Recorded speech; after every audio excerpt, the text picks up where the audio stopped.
You are listening to Processing Trauma Out Loud, conversations about trauma and healing from two women who are doing the work.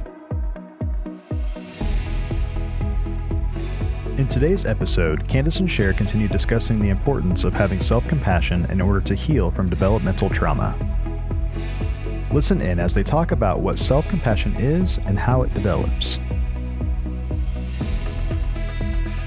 Hi, everyone. It's Kandace and Sher with Processing Trauma Out Loud. Sher, we are back to record another episode on cultivating the trait of self-compassion. And we've just decided to linger here a little bit longer because of how much we have seen what it has done in our own lives and what it has done for other women and people that we know. And so today we are going to look more specifically at how do we develop self-compassion. Before we do that, I read to you the definition again of self-compassion. We've talked about this before. The word compassion means to suffer with.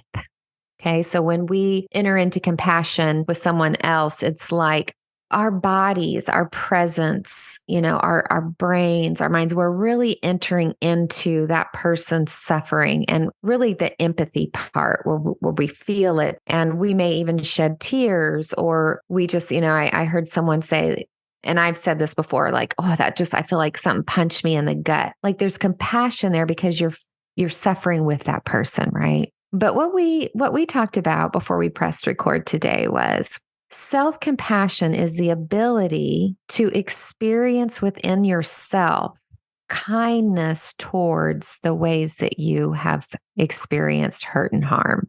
And so I feel like that was important to name. Like at the end of the day, how do you feel about the things that you have suffered towards yourself?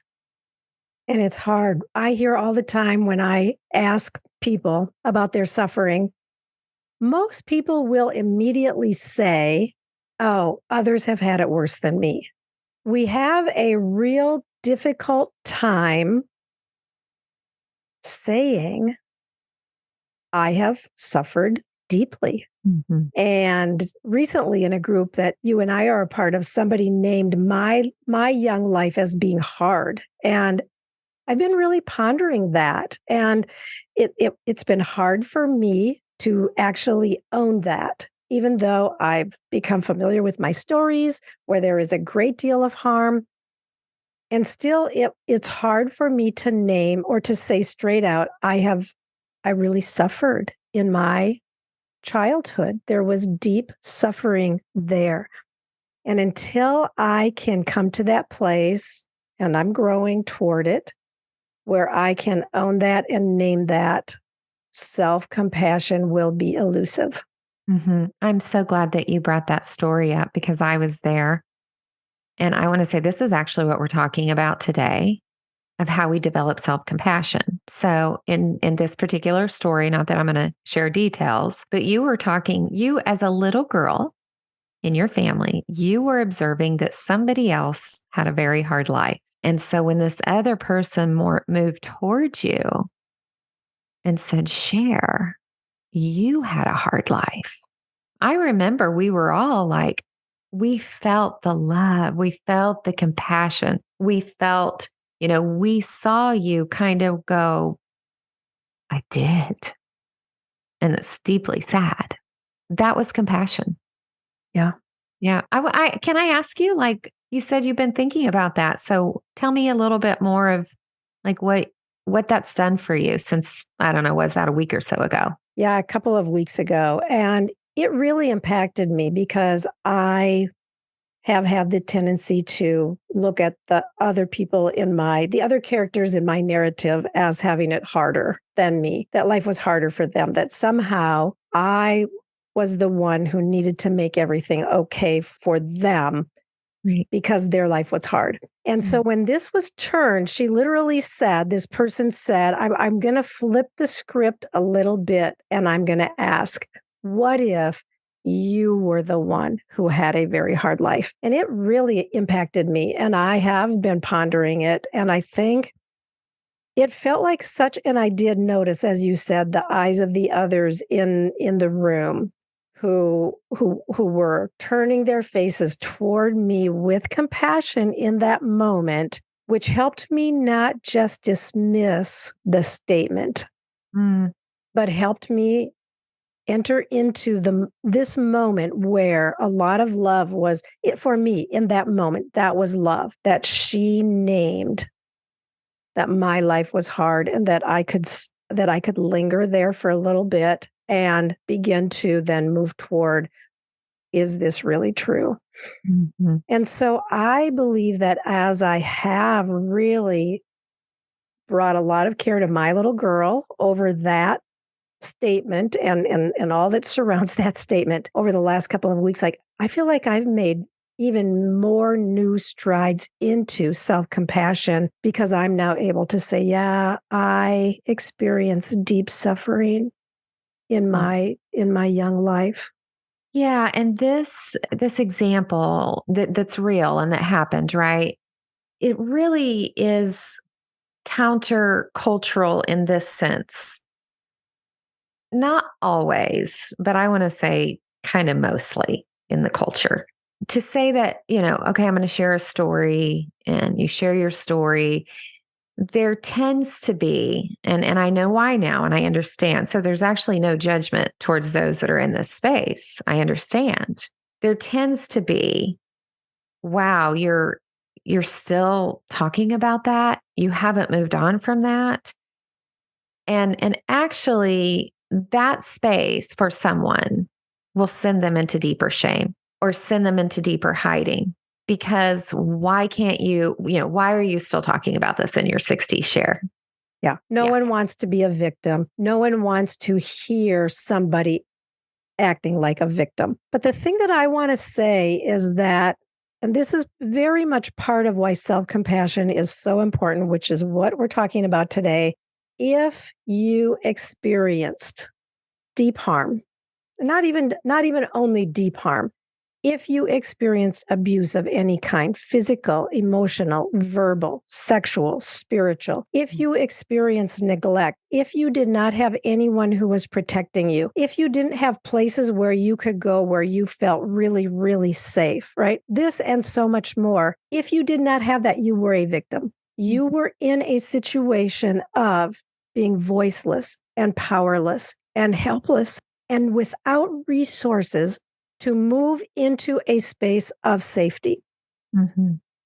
And so if we experience victimization, of course, we are going to carry that forward in our lives. But in our culture, it is taboo to name that. Mm-hmm. And I get why. And I know, like you said, nobody wants to hear somebody who's playing the victim all day, day after day, but I think the reality is that so many of us are carrying the victim mentality or the victim image because we were victimized, but we can't talk about it. Mm-hmm. And I think we are in desperate need for good places for those who were harmed to be able to talk about it in straightforward ways where we can name, yes, I had a freaking hard life. Yes, I experienced deep suffering. Yes, I was victimized. How do I heal from this? I want to.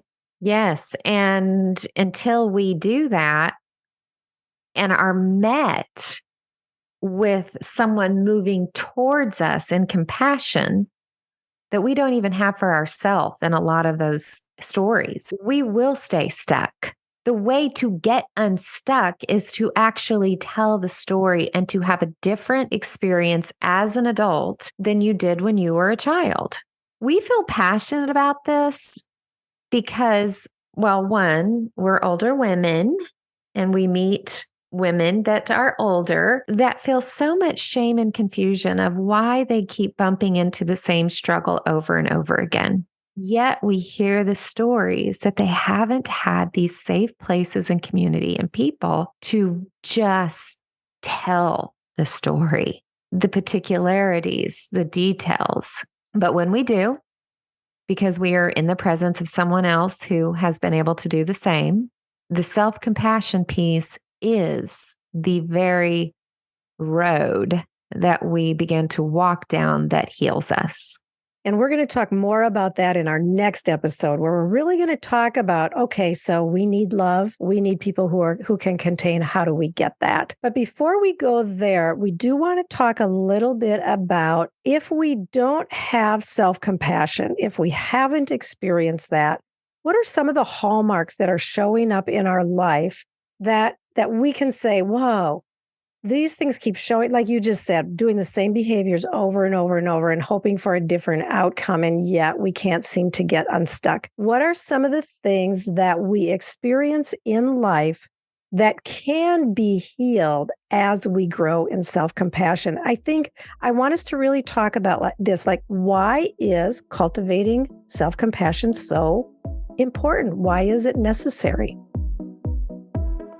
What if art could help bring healing to the wounds from your complex childhood trauma?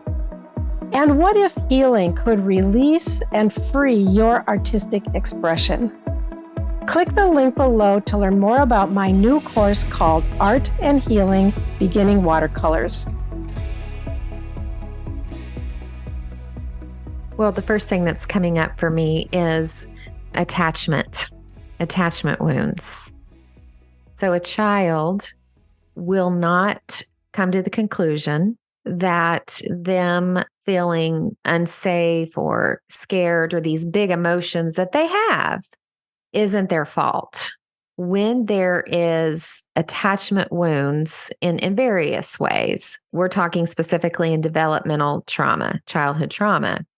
So it is an attachment that is either abusive, harmful, or very inconsistent. So we're not talking about perfect, and we say that in every episode. We say that because we just want to make it clear that this isn't about being a perfect parent. So we don't want anybody to tune out to say, well, gosh, I could never do this because I'm not perfect, and nobody is. But we want to say that it's important that a child has a consistent, healthy, secure attachment with their primary caregiver. I like that you use that word secure. And that's the verbiage. When we're talking about attachment, the ideal is that we have secure attachment, not even perfect attachment, but secure, a place where we are connected, where we feel safe.